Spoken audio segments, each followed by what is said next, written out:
Well, good morning, Screwball here.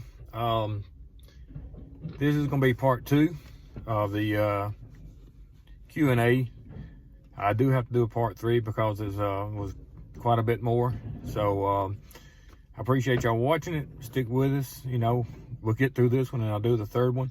If you have any questions, which the last video had more questions to add on. So if you got any more questions, go ahead and throw them on here. And hopefully this weekend I'll get part 3 out. Thanks again. Sorry it's taking so long, but we'll get it done.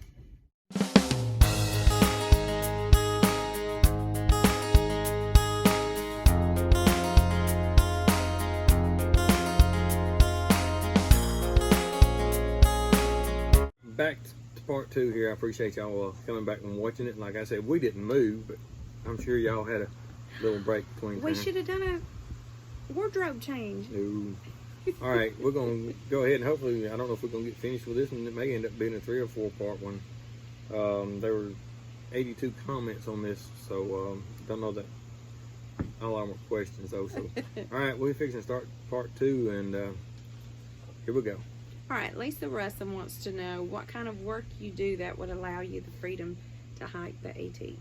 All right, like I said in the part 1 video, I retired from city after 25 years with them working in the utilities department, in the wastewater and water, and then I went to work for an engineering firm as an inspector.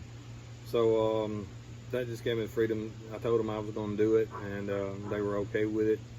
You know, said if when I got back, if there was a job opening, I could have it. If not, you know, so we were both in agreement that you know, that was the idea, and luckily they were, you know, they still had my job waiting on me when I got back. So that's pretty much what gave me the freedom to take off. All right, Dennis Lavelle wants to know how and why did you get separated from Hot Grease? It just seemed like the 4 of you would travel all the way to Mount Katahdin together, and then it seemed out of nowhere you guys were no longer together. Yeah, you can hear the dog down there, but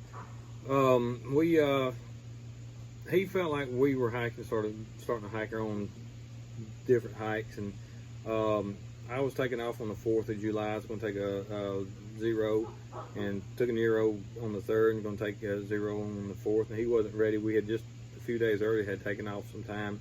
He wasn't ready to take another day off. He had planned.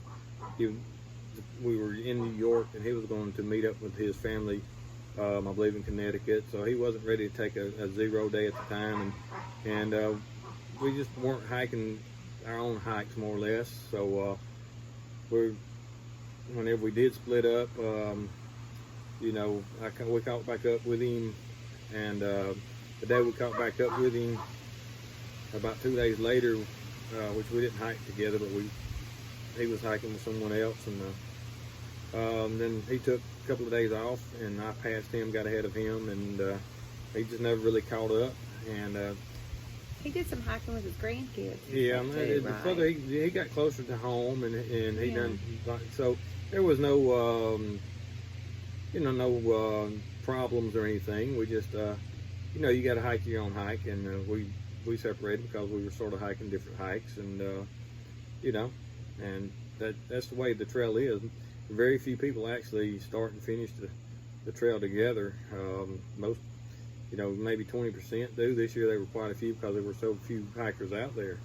But on a normal year, very few people finish with who they start, you know. So. All right, well, this one's from Melissa Todd. You said that you liked the AT. Would you do it southbound? I will not do it again. Now, would I have done it what southbound? What about when I go? There, you know, I see the advantages in doing it southbound, you know, as much as northbound. I wouldn't discourage anybody to go one way or the other. You know, when you do it southbound, by the time you get down to the Smokies and stuff, you're getting a lot of the fall colors in the Smokies.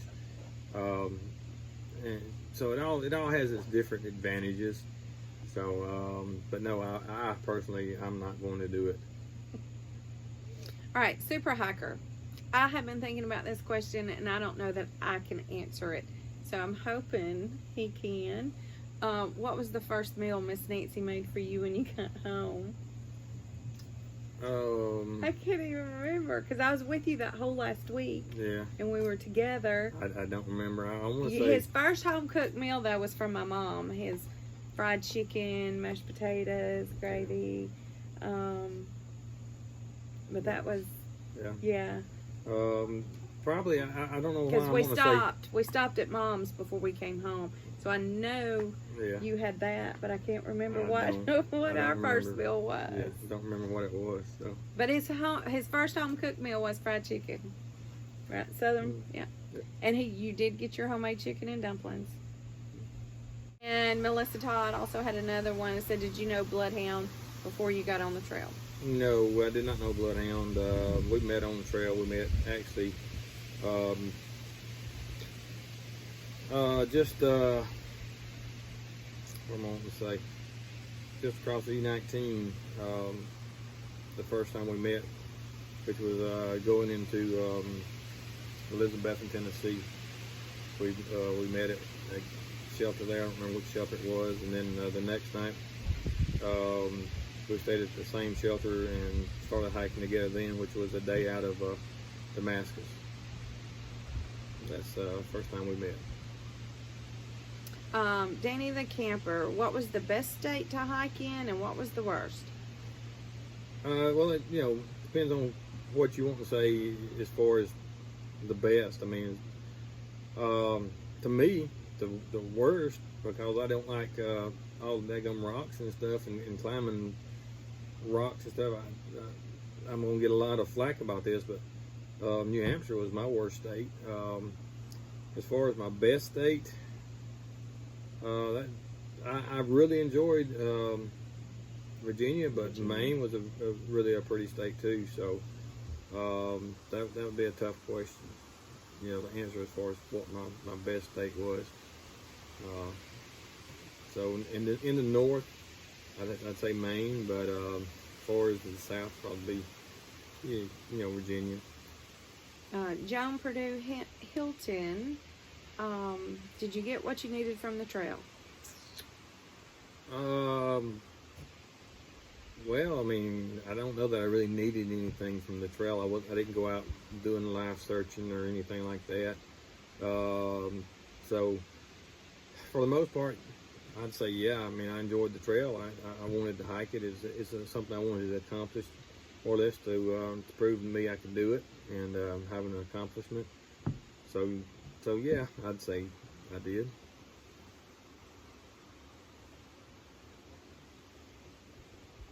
Awkward pause.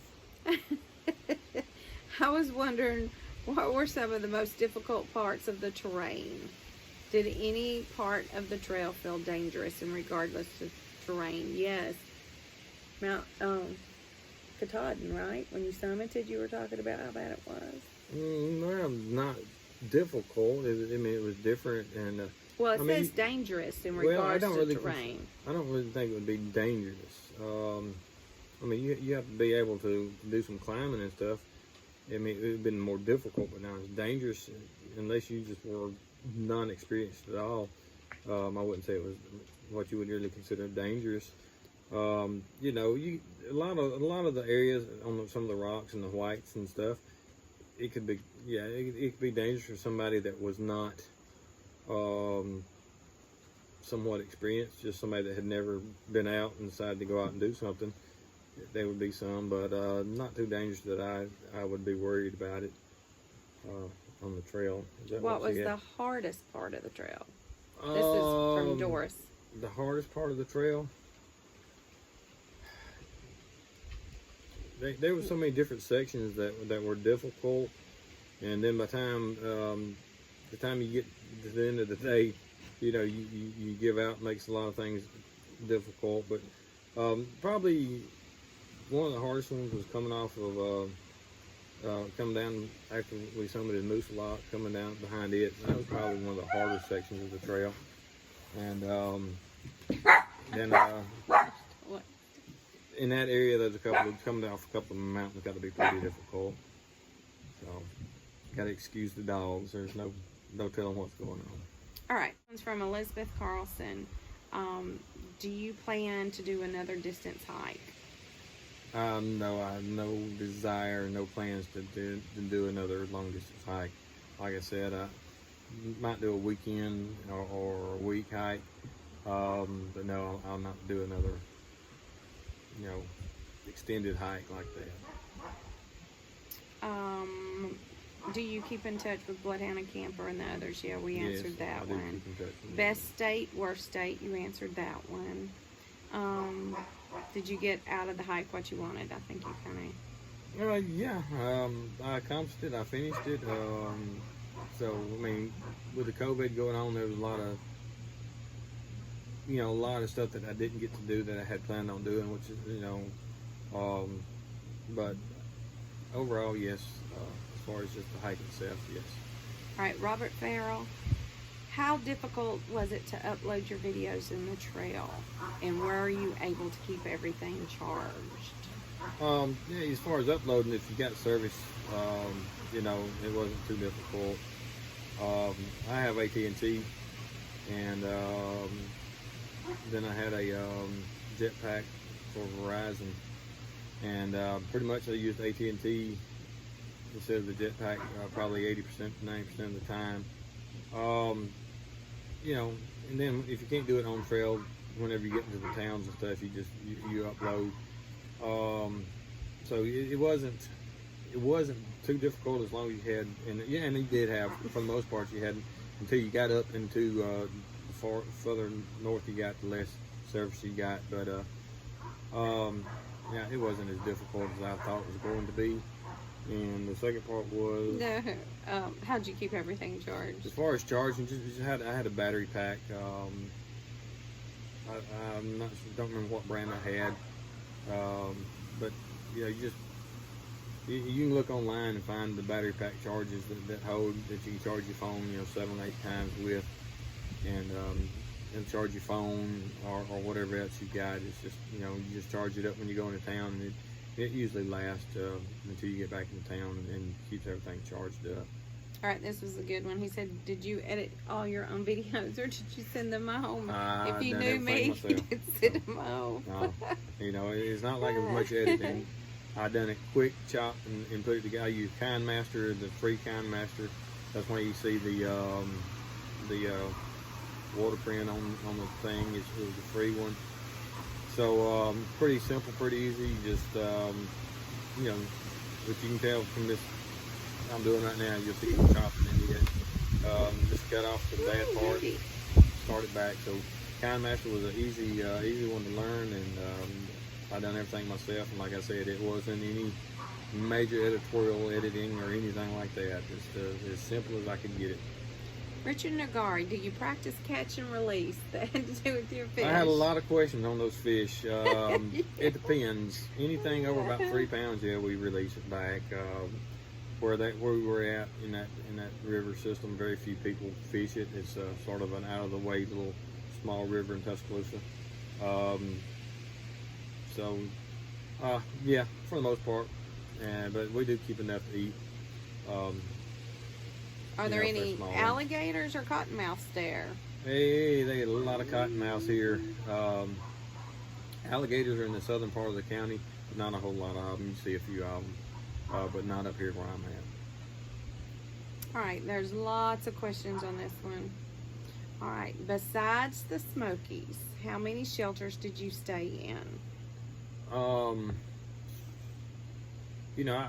I didn't necessarily stay in a shelter all the time, but bad weather, I stayed in a shelter, and sometimes you just get there late in the evening and don't feel like setting stuff up.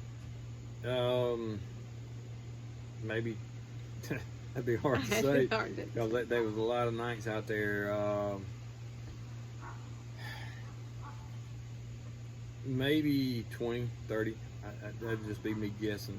But you didn't stay in them every time there was. No. And a lot of shelters you would pass and go to the next shelter. Oh yeah. So there was. If it was a shelter, like I said, I didn't always stay at the shelter, but a lot of times the only reason I didn't stay in the shelter sometimes because there were so many people in them, and you know, I had no problem with staying in shelters, and I don't think there's, you know, you just got to be careful. The main problem with the shelter were the mice and stuff, and but yeah, I don't know. I stayed in quite a few, but I don't know how many. Were you happy with the Osprey 58, or would you switch to the Hyperlight Z-Pack or other backpacks? I swapped to a Hyperlight, and I really like it. It's a 24,000, and I wish I had gotten it. Now I enjoy, and I still have my my Gregory, and that I started the trail with, and you know, I still use it too. But you know, I'd have to say, if I was going to recommend something, I'd have to recommend the Hyperlights. Was the trail harder than you expected, physically or mentally? He didn't miss me as much as he thought he would. You know, it's hard to say. I expected it to be pretty difficult physically. I mean, maybe a little. There's closer to the end, like with my feet, as bad as my feet are, and my knees. I reckon I sort of expected it, but I didn't. Didn't think about it more than not expecting it. As far as mentally, no, I don't think it was any more mentally challenging than I expected. But that is a big deal. You got to be mentally prepared. There's no doubt about that. Would you start again in February? Most definitely. To me, the cold weather early start was part of the trail experience, and especially the snow and stuff. One of your favorite memories was in the snow, yeah, right? You know, and that's sort of what I wanted, you know, with some cold weather. So, would you recommend the micro spikes if you start in February? I used mine one time. They hurt my feet more than they helped me, and I got rid of them. You know, that's an individual thing you got to do there. I slipped a few times on the ice without them, but no more than they cost. That would just have to be you know, an individual. Me personally, no, I would not use them again. If money were no object, what gear would you upgrade or switch? You could basically have anything. I'd probably trade my like Dude Man. I'd trade my 10 in for a Winnebago and have somebody follow me all the way up there. From the money was no option. So if you haven't seen Dude Man's video, you'll check him out. You'll see what I'm talking about. His wife trailed him all the way in a Winnebago. That'd be hard. Probably, yeah. I might upgrade my tent. You know, to one of I think Big Agnes is one now. They got so many new tents out now with the Nema fabric, and that are lighter but a little bit larger, a little bit more stable. So that'd be hard to say, because I feel like I had pretty good gear. You know, as far as that goes. So I'd probably, if money were no object, would be the food. I would do a different. You know, I would be eating, you know, a better food, townhouse every night and stuff like that, if money were no option. But as far as equipment, can't really say really what I would upgrade, unless it would be a different tent. Did you ever think about quitting? Every day. No, I never seriously thought about it. You know, I wondered a lot of times when I was out there, but never did I think about quitting, because when I left here, doing this? Yeah, when I left here, I wasn't going. Yeah, that was something I had to accomplish. So, got it done. All right, this one was really talking about Bloodhound, but I think you can answer it. It said, did he also have miles to make up? No, Bloodhound just enjoyed hiking, and he had to go back to Florida, so he just came back and made those miles up with, you know, he just come back with me and hiked those miles, just sort of to keep me company, and you know, he's a good buddy. He likes being out. He enjoys the trail. You know, I wouldn't be surprised if I saw him or hear from him saying he's going out west and doing one of the western trails next year. So, Maury, who knows? Bloodhound, what you gonna do, buddy? He may do a Sobo next year, but with that is in the future. We'll have to see on that one. So. Mike Mahaney wants to know how much weight you've gained back so far. Oh, who said I gained any weight back? You know, I might still be losing it. About 10 pounds right now. So, but with that one, look, we're down to another part 3 because that's another 20 minutes right there. So, all right, I appreciate y'all watching part 2. We're gonna stay here just like we are right now. But I'm gonna cut this, give y'all a break, and we'll come back to part 3. Wardrobe change. No. But appreciate y'all watching, and like I said, if this goes on only for 10 minutes, I might add it in. But if not, see y'all in part 3. Thanks a lot for watching.